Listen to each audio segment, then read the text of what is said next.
Greenland is a wonderful place. We need it for international security. First, it was announced that Usha Vance, the wife of U.S. Vice President J.D. Vance, would be visiting the island.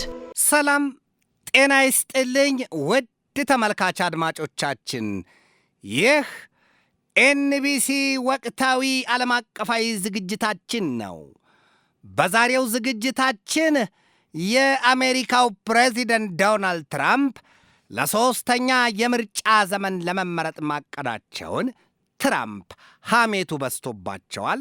ትናንት አመሻሽ ላይ በሰጡት ማብራሪያ ታዲያ ከዩክሬን ጋር የደረሱት የማዕድን ሀብት ስምምነት ጉዳይ የማይሳካ ከሆነ አሊያም የዩክሬኑ ፕሬዚደንት ቮሎዲሚር ዘለንስኪ ከቃላቸው ሸርተት የሚሉ ከሆነ ሲሉ ዘለንስኪን በጽኑ አስጠንቅቀዋቸዋል ነው የተባለው።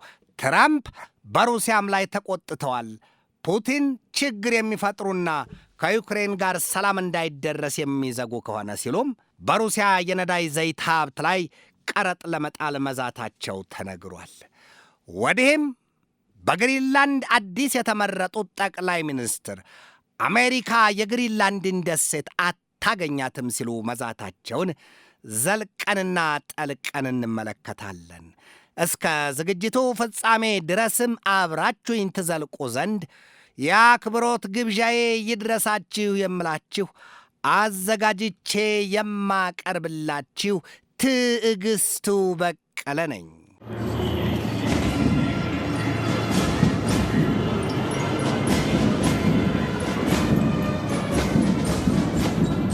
ትራምፕን በድፍን ዓለም ዘንድ ቃል አባይ ያደረጋቸው የሩሲያና ዩክሬን ጉዳይ እንዲህ በዋዛ ዋኝተው የማያቋርጡት የእሳት ባህር ዋና አልሆነም።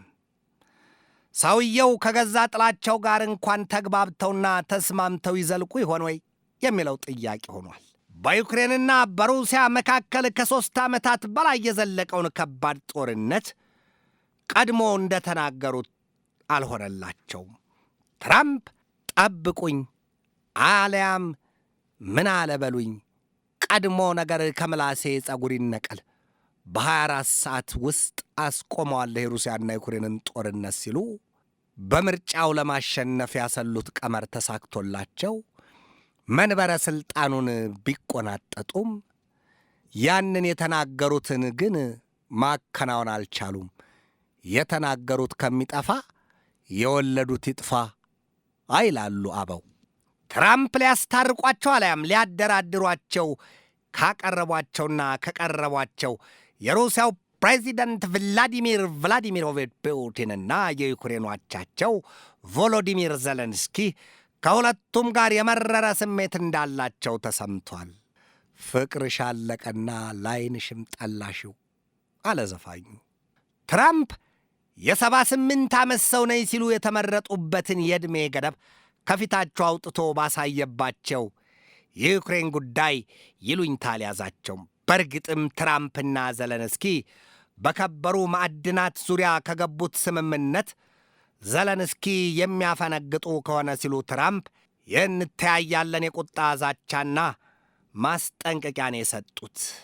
የነብርን ጭራ አይጨብጡም ከጨበጡም አይለቁም ይላሉ ኢትዮጵያውያኑ። ትራምፕ ለጋዜጠኞች በሰጡት ማብራሪያ ዘለንስኪ ከስምምነቱ ለማፈንገጥ ዕቅድ አለው ነው ያሉት። ዩክሬን ከዚያ ስምምነት ለመውጣት የምትፈልግ ከሆነ ደግሞ አሉ ትራምፕ የሚገጥማት ከቶም የማዕቱ ውርጅብኝ ይከፋባታል ነው ያሉት። ትራምፕ የዩክሬንን የኔቶን አባልነት መሻትና ዕቅድም ቢሆን አሽቀንጥረው መጣላቸውና ውድቅ ማድረጋቸውን የተናገሩት አምክነውታል። ዘለንስኪ የአውሮፓን መንግሥታት ሰጊድ ሰላም እያሉ በነጋ በመሸው በጣም ቅርብ ጓደኛ ሆነው በኔቶ አባልነት ለመታቀፍ በሩ ላይ መድረሳቸው ሲነገር እንሰማ ነበር። ነገር ግን ዛሬ ትራምፕ የዩክሬንን በኔቶ አባልነት የመታቀፍ ህልም ቅዠት አድርገውታል፣ ወይም ውሳኔዋን ሁሉ አምክነውታል ነው የተባለው። ትራምፕ ለራሱ ለሰሜን አትላንቲክ ጦር ቃል ኪዳን ድርጅት ኔቶም ቢሆን ደንታ እንደሌላቸው ይነገራል። እንዴት ከተባለማ የኔቶ አባል ሀገራቱን ካናዳን፣ በ51ኛ ግዛትነት ጠቀልለዋለሁ። የግሪንላንድን ደሴትም የዴንማርክ መሆኑን ልብ ብሏል። ያንንም ለጸጥታና ሰላማችን ያስፈልገናልና እንጠቀልለዋለን ሲሉ ከዛቻቸው በላይ ተዘጋጅተው መቆማቸውን እናውቃለን። ስለዚህ የኔቶን ህልውና የሚገዳደርና ከቶም የሚያፈራርስ ነገር በተግባራቸው አሳይተዋል ነው የሚባለው። ትራምፕ አሉ ዘለንስኪ በሰሜን አትላንቲክ ጦር ቃል ኪዳን ድርጅት ወይም ኖርዝ አትላንቲክ ትሪቲ ኦርጋናይዜሽን በምህፃረ ቃሉም በኔቶ ጥምረት ለአባልነት የሚበቃ ሰው አይደለም ነው ያሉት። አሁን ትራምፕን በእልህና በቁጭት እያንዘረዘረ ከዩክሬን ጋር የማዕድን ውል ስምምነት ያፈራረማቸው ጉዳይ ውስጠ ምስጢሩ ሲገለጥም አሜሪካ ከሩሲያ ጋር በጦርነት ውስጥ ላለችው ዩክሬን ከ350 ቢሊዮን ዶላር በላይ የወታደራዊ ድጋፍ ለሰጠችበት ምላሹን ለማግኘት መሆኑን የተገለጠው። ዩክሬን የጦር መሳሪያና ጥይት የሰፈሩላት ሀገራት ሁሉ ከማዕድኗ እንዲሁም ከጥራጥሬና ከቅባት ሀብቷ ምላሽ ወይም ደግሞ የሰጠነውን የጦር መሳሪያ መግዣ ሂሳብ መልሰን እናገኛለን የሚሉ ከሆነ ዩክሬን ይሏት ሀገር ቅንጣቢዋስ ይተርፋሉ ወይ?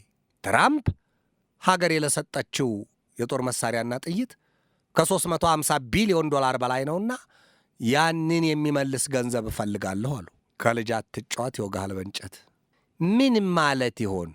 በችግር ለዚያውም በዚያ በአስከፊ ጦርነት ውስጥ ሆና አዛውንቱ ሰው የቀድሞው ፕሬዚደንት ጆ ባይደን ለዩክሬን መልካም ውለታና የክፉ ቀን ጓድ ሆነዋት ያንን ሁሉ የጦር መሳሪያና የአሜሪካን ዶላር እየመዠረጡ ሲሰጡ ይመለስልኛል ብለው ወይም ለሀገሬ በአጻፋው የምታገኘው ሌላ ትርፍ አለ ብለው አቅደው ይሆን? ጥያቄ ብቻ ነው።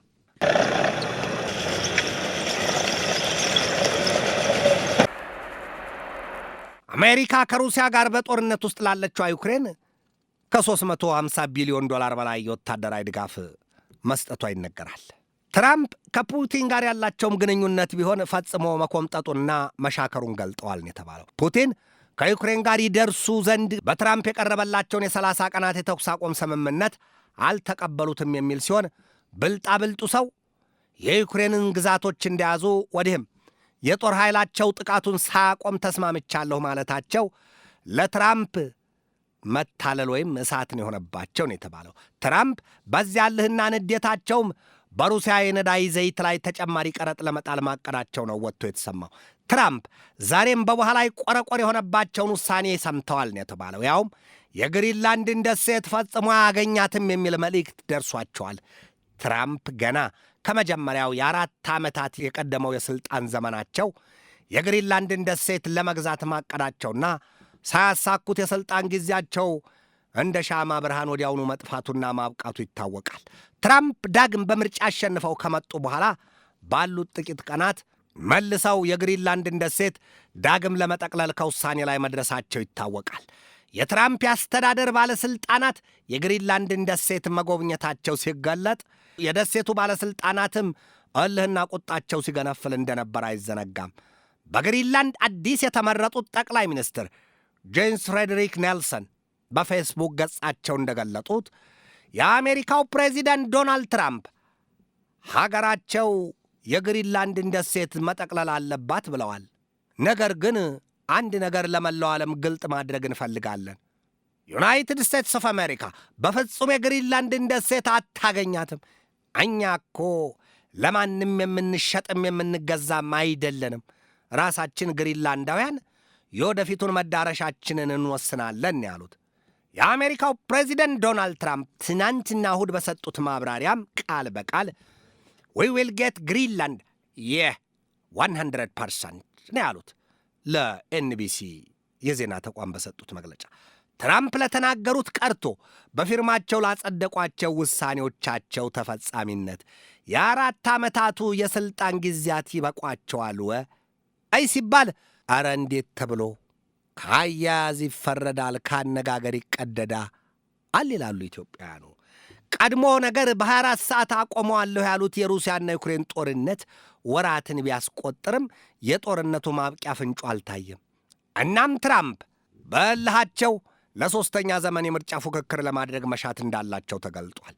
ይሁንና ትራምፕ በሀገራቸው ሕገ መንግሥት የተደነገገውን የሁለት ዘመን የሥልጣን ጊዜ ለመጣስ ገና አቅጣጫ እያማተሩ መሆኑን የተገለጠው የአሜሪካ ሕገ መንግሥት እንደ አውሮፓውያኑ አቆጣጠር በ1951 ለ22ኛ ጊዜ ሲከለስና ሲሻሻል ወይም ሲታደስ የዚያን ጊዜው ፕሬዚደንት ፍራንክሊን ዲ ሩዝቬልት ለ4ኛ ጊዜ ከተመረጡ በኋላ በታደሰው ሕገ መንግሥት ግን በአሜሪካ ማንም ፕሬዚደንት ከዚያ በኋላ ከሁለት ጊዜ በላይ እንዳይመረጥ መገደቡ ይታወቃል። ትራምፕ ለሦስተኛ ጊዜ እንዴት በምርጫው እንደሚፎካከሩ ሲገልጡ ያ የሚሠራበት ብልሃትና መንገድ አለው ነው ያሉት፣ አጠር ቀልበጭ ባለ አነጋገር። ይህንንም ለኤንቢሲ ነው የተናገሩት። ትራምፕ አክለውም በጣም ብዙ ሕዝብ ለሦስተኛ ጊዜ እንድመረጥ ይፈልጋል፣ ግን ደግሞ እኔ ስመልስላቸው ያንን የምናደርግበት መንገዱ ረዥም ነው ማለታቸው ነው የተሰማው። በአሜሪካ ትራምፕ ለሦስተኛ ጊዜ የሚመረጡበት ምንም ጭላንጭል ቀዳዳ የለም ነው የሚባለው። ምክንያቱ ደግሞ ፕሬዚደንቱ ንጉሥ አይደሉምና ነው።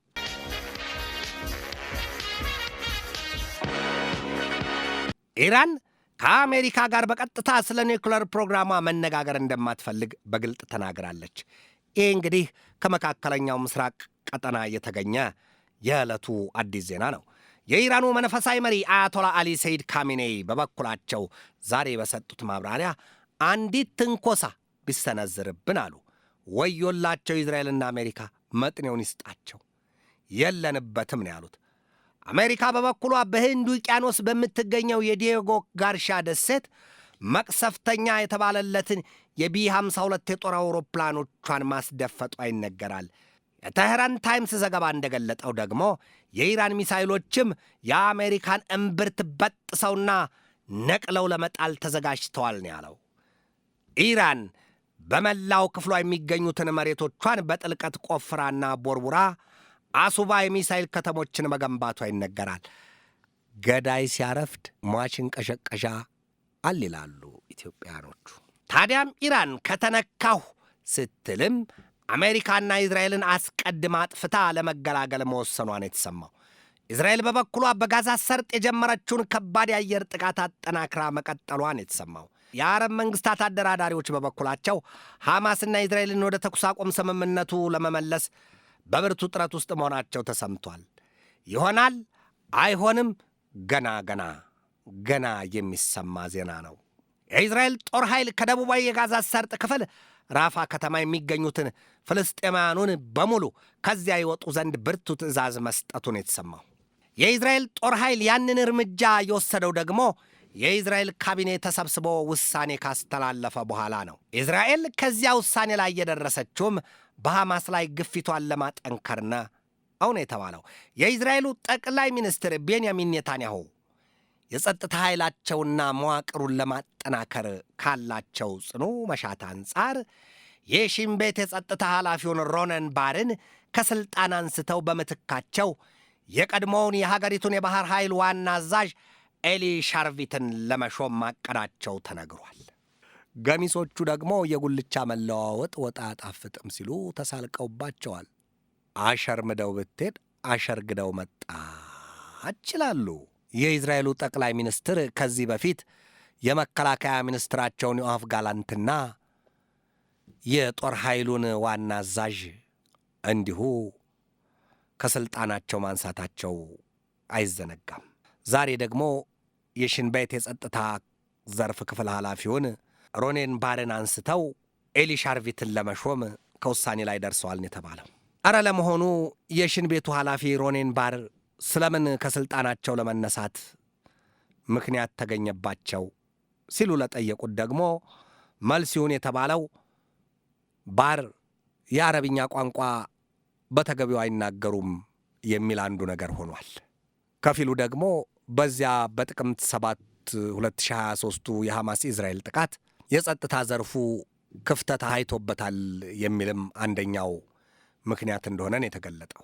እስራኤል በጋዛ ሰርጥ ጥቃቷን አጠናክራ መቀጠሏ ሲነገር፣ አሜሪካ ደግሞ በየመን ምድር ዘልቃ በፈጸመችው ከባድ ጥቃት ከ60 በላይ የሐውቲ ኃይሎችን መግደሏ ተሰምቷል። ሐውቲዎችም በበኩላቸው በእስራኤል የቤንጎሪዮንን ዓለም አቀፍ አውሮፕላን ማረፊያ ብርቱ ጥቃት ሰንዝረው የተሳካ በትር አሳርፈንበታል ሲሉ በአፈቀላጤያቸው የያህያ ሳሪያ በኩል ገልጠዋል። እንዲሁም ደግሞ በቀይ ባህር የአሜሪካዋን የጦር አውሮፕላን ጫይ መርከብ ዩኤስኤስ ሃሪ ኤስ ትሩማንን አበጥረናታል ወይም ገምሰን ገልግለናታል ሲሉ በእኒሁ በአፈቀላጤያቸው የያህያ ሳሪያ አንደበት ተናግረዋል። የዓለማችን ወቅታዊ ተጨባጭ ሁኔታ ሲቃኝ በአጭሩ ዛሬም የጦርነትና ክፉ መርዶ ዜናዎች ተነግረውበታል። ውድ የኤንቢሲ ተመልካች አድማጮቻችን የዛሬን በዚህ ተሰናበትኳችሁ። ነገ በሌላ ርዕሰ ጉዳይ ጠብቃችኋለሁ። እስከዚያው ከልባችን እስከ ዓለማችን ሰላም ተመኘሁ። በድጋሜ ሰላም።